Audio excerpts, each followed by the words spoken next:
देखें, ये बात शायद आपके मन में भी आ रहा होगा कि हमारे जो पूर्वज थे, मतलब दादा परदादा या उनके पिता, तो उन लोगों के पास आखिरकार जमीन का कौन सा कागजात था। जो यानी 1950 से पहले वाले लोग थे, यानी देश जो आपका है ना, आजाद होने की पहले की बात अगर करें, ठीक है, या देश में जो कानून आया उसके पहले की बात करें, तो उस समय आखिरकार क्या प्रक्रिया था। यानी अंग्रेजों का जो समय था ना, उस समय क्या थे नियम, क्या थे कानून, कैसा होता था जमीन का कागजात, यानी जमीन का कागजात, जायदाद का कागजात कैसे होता था और कैसे इसका मालिकाना हक तय किया जाता था। बहुत सारे व्यक्ति ऐसे मिलेंगे जिनके पास जमीन का एक ऐसा कागजात है जो बोलते हैं मेरे पास हुक्मनामा है। जमीन के मामले में हुक्मनामा देखने को मिलेगा। बहुत सारे ऐसे लोग हैं कि हुक्मनामा के आधार पर उनके पास हुक्मनामा है और उसके आधार पर उनकी दावेदारी हो जाती है, यानी आज भी उस कागजात से यानी वो दावा कर देते हैं। अब आप कहेंगे ये कौन सा कागजात, ये हुक्मनामा जो है आखिरकार क्या है। तो इसमें आज बहुत सारे सवाल के आज जो है आपको जवाब मिलने वाला है कि आखिरकार हुक्मनामा है क्या, हुक्मनामा जमीन के मामले में हुक्मनामा का आखिरकार क्या मतलब है। एक होता है पट्टा, दूसरा हुआ हुक्मनामा। तो हुक्मनामा और पट्टा में आप अंतर जानना चाहते हैं, क्या अंतर है आखिरकार ये हुक्मनामा और पट्टा में। हुक्मनामा यानी कोर्ट हुक्मनामा को मानती है या नहीं। मामला अगर मान लेते हैं आज कोर्ट में आपके पास हुक्मनामा मिल गया, आपको पता चल गया कि मेरे ये दादा परदादा का जो आप कह सकते हैं पेटी है, बक्सा है, उसमें जो कागजात रखा हुआ ये कागजात हुक्मनामा है। लेकिन ये तो जानकारी चाहिए कि उस कागजात को लेकर अगर हम कुछ करते हैं तो कोर्ट हुक्मनामा को मानती है या नहीं मानती है। हुक्मनामा से जमीन का मालिकाना हक मिलता है या नहीं मिलता। मतलब अगर हुक्मनामा लेकर जाएंगे तो क्या उस कागजात से, उस डॉक्यूमेंट से आप मालिकाना हक प्राप्त कर पाएंगे। नकली हुक्मनामा कैसे पहचाना जाता है, ये पहचान करना भी बेहद जरूरी है। और सुप्रीम कोर्ट का सबसे बड़ा फैसला हुक्मनामा पर आखिर जो है, यानी सर्वोच्च न्यायालय ने हुक्मनामा को लेकर क्या कहा है। देखें, सबसे पहली बात अगर करें कि हुक्मनामा जो है जमीन के मामले में, देखें हुक्मनामा जो है ये अगर यहाँ पर बात करें ना, तो हुक्मनामा जो है ये एक तरह से पुराना कानूनी जो है, यहाँ पर कानूनी या कह सकते हैं प्रशासनिक जो है, यहाँ पर प्रशासनिक आदेश होता है, ये है हुक्मनामा। अब है कि मान लेते हैं कि ये कहेंगे कि पुरानी जो है कानूनी और प्रशासनिक आदेश है, तो जिसे किसी शासक, जो शासक थे ना, या जमींदार, राजा, पहले के समय में जो होता था वो शासक होता था। अगर आप पढ़े होंगे हिस्ट्री के बारे में तो आपको पता होगा इतिहास में कितने शासक रहे हैं। उसके बाद यहाँ पर बात करें, राजा जो है वो पूरा कहलाते थे, जमींदार हो गए, उनके पास बहुत सारी जमीन है। अब ये जो है या सरकार की ओर से जारी किया भी जाता था। तो अब है कि इसमें किसी व्यक्ति को जमीन अधिकार या कोई विशेष अनुमति दे दिए हम। मतलब एक होता है कि कोई व्यक्ति को हम पकड़े कि जो है कि ये व्यक्ति है, उसको हम एक कागजात दे दिए, लो तुमको हम दे दिए, इस पर तुम खेती करना, ठीक है। ये जमीन किसकी, जो यहाँ पर जिसकी भी हो, मतलब जो मालिक होगा या जो जमींदार होगा, जो राजा होगा, शासक होगा, दे दिया कि हुक्मनामा पे सारा बात स्पष्ट लिख कर। तो ये जो है ना, यहाँ पर ये कागजात जो हुक्मनामा जो हो गया ना, वो शासक जमींदार का एक लिखित आदेश और फरमान होता है। बस ऐसे समझ लो, ये हुक्मनामा जो है ये कोई शासक था, कोई जमींदार था पहले, और उन्होंने जो है एक लिखित तौर पर फरमान दिया है। मतलब कोई मौखिक नहीं है, ये लिखित आदेश है, या कह सकते हैं ये लिखित जो है यहाँ पर फरमान है। अब बड़ा सवाल यहाँ पर उत्पन्न होता है कि आखिरकार तो ठीक है, हुक्मनामा अगर मान लेते हैं जमीन के मामले में, जमीन से जुड़े मामले में अगर किसी व्यक्ति के पास हुक्मनामा है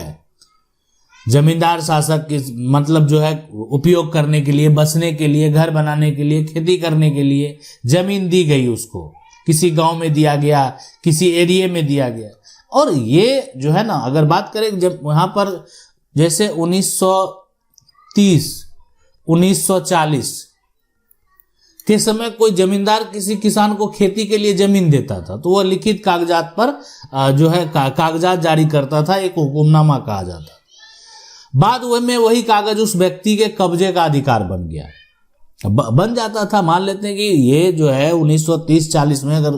दे दिया, बाद में कब्जे का अधिकार बन गया। आज भी कई पुराने जमीन विवाद में जो हुकुमनामा है ना, बहुत सारा ऐसा जमीन विवाद देखने को मिलेगा जिसमें हुकुमनामा सबूत के रूप में कोर्ट में पेश किया जाता है।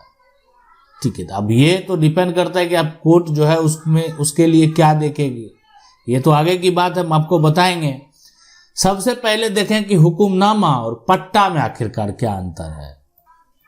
तो हुकुमनामा जो है और पट्टा का अगर अंतर की बात करें तो अगर आपके पास ऐसा कोई कागजात है जिसको आप क्या कहते हैं हुकुमनामा, तो आखिर ये हुकुमनामा दिया कौन, ये कब आपको मिला, यानी ये एक ऐसा आदेश है, फरमान है जो कौन जारी करता था, राजा। ये कौन जारी करता था, जमींदार। ये कौन जारी करता था, हुकुमनामा, यानी कोई शासक था क्षेत्र का, वो जारी करता था। लेकिन जमीन का जो पट्टा है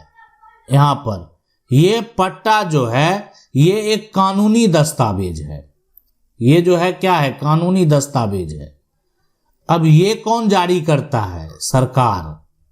ये किसके द्वारा दिया गया, सरकार के द्वारा। यानी इसमें कह सकते हैं कि ये लीज पर दिया गया, 10 साल 20 साल अस्थाई,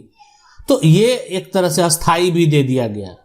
तो ये क्या होता है, ये सरकार के द्वारा कानूनी दस्तावेज होता है। और पट्टा क्या होता है, रजिस्टर होता है, उसमें सारा टर्म एंड कंडीशन जो है लिखा होता है। ये सरकार जो है यानी उनके द्वारा दिया गया है। तो समझ में आ गया होगा कि जो हुकुमनामा और पट्टा है दोनों में आखिरकार अंतर क्या है। अब है कि हुकुम ये नामा को कोर्ट मानती है या नहीं मानती है। अब देखें, कोर्ट जो है हुकुमनामा को मानती है, तो इसकी ये जो है सबसे बड़ी बात है जानने के लिए, समझने के लिए।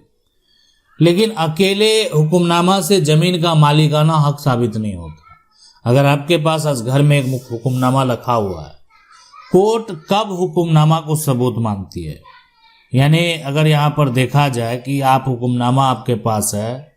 आप कोर्ट में जाते हैं, तो सबसे पहले आपका यहाँ पर ये देखा जाता है, एक तो आपके पास हुकुमनामा है और उसके बाद साथ में एक बेहद जरूरी बात है, यानी जमीन पर लंबे समय से कब्जा।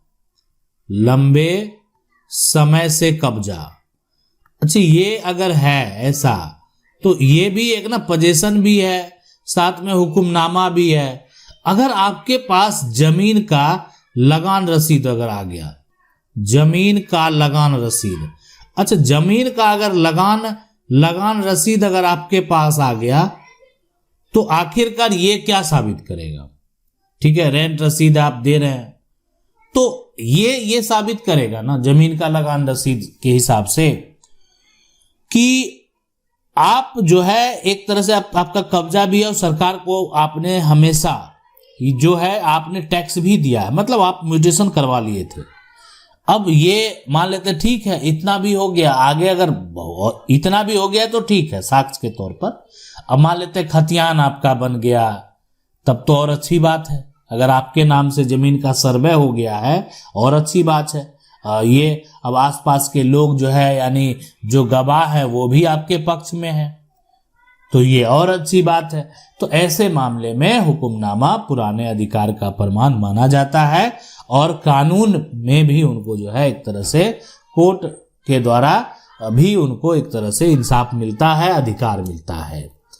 अब है कि कोर्ट मान लेते हैं कि कोर्ट जो है एक तरह से कब हुक्मनामा को नहीं मानेगी, ये भी एक कारण है कि आपके मन में सवाल आएगा कि ठीक है हुक्मनामा ये सब रहने, कब्जा रहे, जमीन का रसीद रहे, खतियान रहे, गवाह रहे, तो कोर्ट मान लेते हैं मानती है, लेकिन कब ऐसा होगा कि हुक्मनामा को कोर्ट जो है नहीं मानेगी। तो देखें यहाँ पर ये समझना जानना भी बेहद जरूरी है। तो ये है कि कोर्ट जो हुक्मनामा है, कई ऐसे मामले में हुक्मनामा को लेकर एक तरह से को खारिज भी कर दिया जाता है। जैसे मान लेते हैं कि अगर कागजात जो है वो यहाँ पर फर्जी लगे, ठीक है, इसलिए कि मान लेते हैं कोर्ट को लगेगा कि नहीं आप फर्जी कागजात लेकर आए, फर्जी डॉक्यूमेंट लेकर आए हैं, संदिग्ध बात लगे, तो फर्जी हुक्मनामा हो लेकिन कब्जा या लगान का कोई भी सबूत नहीं हो, जमीन सरकार की निकले, तो रिकॉर्ड में किसी का नाम हो, तो ये सारा जो है ना फर्जीवाड़ा का एक तरह से लगता है कि नहीं, ना सिर्फ हुक्मनामा है लेकिन ना उसका जो है ना कब्जा की बात करें तो कब्जा भी नहीं है, ठीक है, लगान का कोई सबूत नहीं है, तो ये जमीन जो अभी वर्तमान में सरकार के नाम से लग गया कि नहीं ये जमीन तो सरकार के खतियान में दर्ज है, तो ये अब ये रिकॉर्ड में किसी और का नाम है, तो ये कुछ भी अगर आपके पास नहीं, सिर्फ एक हुक्मनामा का कागजात है, वहां पर ये जो है कोर्ट जो है कब इसको साक्ष्य जो नहीं मान सकती है, ये समस्या उत्पन्न होता है। अब ये सारी बातें को देखते हुए अगर एक बात पर अगर विचार करें कि हुक्मनामा से जमीन का मालिकाना हक मिलता है या नहीं मिलता है, तो इसका मतलब साफ साफ होगा कि सिर्फ अगर यहाँ पर हुक्मनामा है, इससे पहले की अगर बात करेंगे, अगर किसी के पास सिर्फ यहाँ पर हुक्म जो है हुक्मनामा है तो उसको मालिकाना हक नहीं मिल सकता है, यानी कुछ ऐसी परिस्थिति उत्पन्न हो जाएगी कि जो है उसमें मालिकाना हक साबित करने में समस्या उत्पन्न हो जाएगा। तो सिर्फ हुक्मनामा होने पर जो है आपके पास मान लेते कोई पुराना जो एक तरह से कागजात है, पुराना हुक्मनामा है, कोई दूसरा रिकॉर्ड नहीं है, तो इसमें मालिकाना हक का पक्का सबूत जो है नहीं माना जा सकता है। हुक्मनामा के साथ में ये सब जो है जो पहले आपको बताए लंबे समय से कब्जा, रसीद, ये हो गया, ये सब सारा कुछ है, गवाह आपके पक्ष में है, तो फिर जो है उसको न्याय मिल सकता है, मालिकाना हक जो है मिल सकता है। हुक्मनामा के केस में एक बात और देखने को मिलता है कि यानी उस समय जो एक कानून हुआ करता था वो जमींदारी जो है उन्मूलन कानून, यहाँ पर उन्मूलन कानून। अब ये जो जमींदारी उन्मूलन कानून है ये जब खत्म हो गया, जमींदारी उन्मूलन कानून जब खत्म हो गया तो उसके बाद कई पुराने हुक्मनामे की जांच जो है की गई और ये साबित हो गया कि देखें अगर कोई जमींदार जो है, जमींदार अगर वैध तरीके से, जमींदार ने वैध तरीके मतलब एक वैलिड दस्तावेज जो है एक बनाकर अगर हुक्मनामा दिया है तो उसको सबूत माना जाएगा, उसको साक्ष्य माना जाएगा। तो यहाँ पर जो है ये हो गया कि हुक्मनामा से भी आपको अधिकार मिल सकता है अगर वो वैलिड हो तो हो। अब बात होता है पहचानने वाला, वो भी नकली हुक्मनामा कैसे पहचाना जाए कि ये जो हुक्मनामा है वो नकली है, इसकी पहचान आखिरकार हम कैसे करेंगे। और पहचानने का सबसे बेहतर तरीका यही है कि देखें कोई भी हुक्मनामा है ना,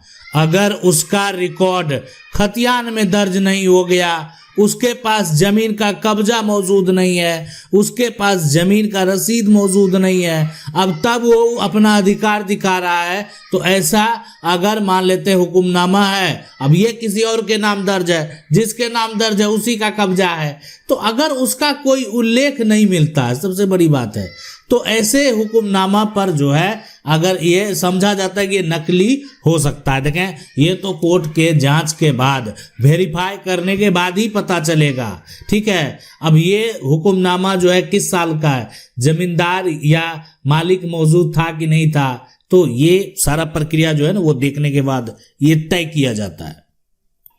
और जब मान लेते विवाद उठता है तो गांव के जो है ना गवाह और स्थानीय जानकारी जो है, यानी एक गवाह हो गया और साथ में स्थानीय जानकारी से भी जो है निर्णय लिया जाता है कि आखिरकार वो सही है नहीं है, गांव के लोग क्या बोल रहे हैं, वास्तविक कब्जा क्या है, तो ये सारा कुछ जो है सरकारी रिकॉर्ड में जो है नाम दर्ज है, ये जमीन अभी वर्तमान में जो है किसके नाम से चल रहा है, ये सारा कुछ जो है देखने। तो नकली जो है हुक्मनामा में अक्सर जो है राजस्व रिकॉर्ड का में जो है दर्ज नहीं होना, गलत तारीख होना, कब्जा ना होना,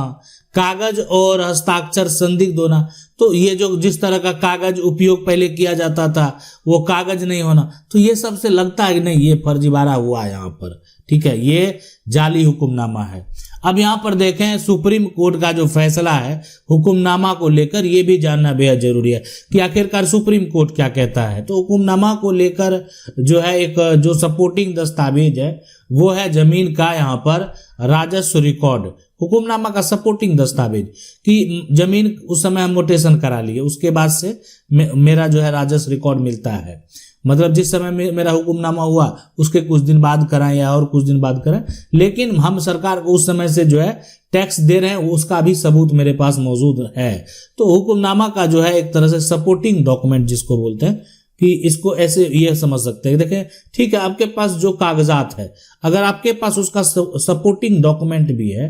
तो ऐसे सिचुएशन में क्या होता है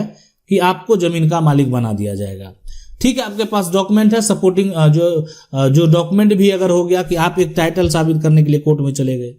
आप जो गए हैं कोर्ट में क्या करने के लिए गए हैं, जमीन का मालिक आप बता रहे हैं हुक्मनामा मेरे पास हम मालिक हैं,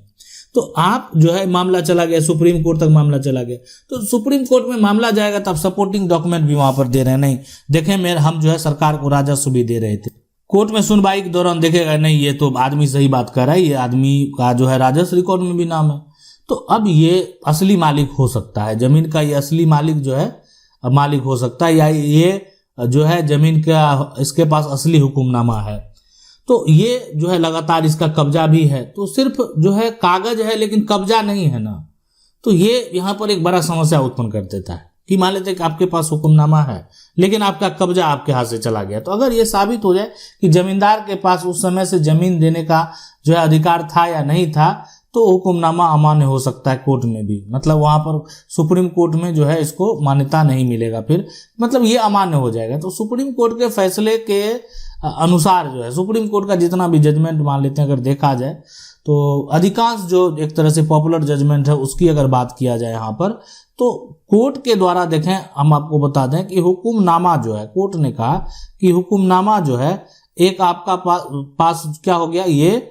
साक्ष्य हो गया आपके पास ये साक्ष्य हो गया, लेकिन इसके साथ सपोर्टिंग डॉक्यूमेंट के तौर पर अगर देखा जाए या तो इसमें एक सपोर्टिंग डॉक्यूमेंट लग जाए और साथ में अगर आप पोजीशन बात कर देंगे तब आपको जो है ना कोई फर्जी कागजात बनाकर भी झुकला नहीं सकता है कि एक तो सबसे बड़ा कि कब्जा आपका है और साथ में जो है जमीन का राजस्व जो रिकॉर्ड है उसमें आपका अगर नाम दर्ज हो गया तो ये जो है फिर आप मालिक हो गए, और साथ में अगर जमीन का खतियानी बन गया तब तो कोई बात ही नहीं, कोई टेंशन लेने की जरूरत ही नहीं है। तो ये है आखिरकार हुक्मनामा, जमीन के मामले में हुक्मनामा। फिर भी अगर आपके मन में कोई सवाल होगा तो हम आपको बताएंगे आखिरकार क्या होता है, कैसे होता है, उसके लिए क्या प्रक्रिया होता है। उसके लिए आपको करना कुछ नहीं है, कमेंट बॉक्स में जाना है, अपना समस्या लिखना है, मेरा प्रयास रहेगा हम आपको बताएंगे वीडियो के माध्यम से कि आखिरकार इसका समस्या का हल कैसे निकलेगा। आशा करते हैं वीडियो अच्छा लगा होगा। वीडियो लाइक जरूर कर दें, चैनल को पहली बार देख रहे हैं सब्सक्राइब करके जो बेल आइकन है उसको जरूर दबा लें। मिलते हैं अगली वीडियो में, तब तक के लिए जय हिंद।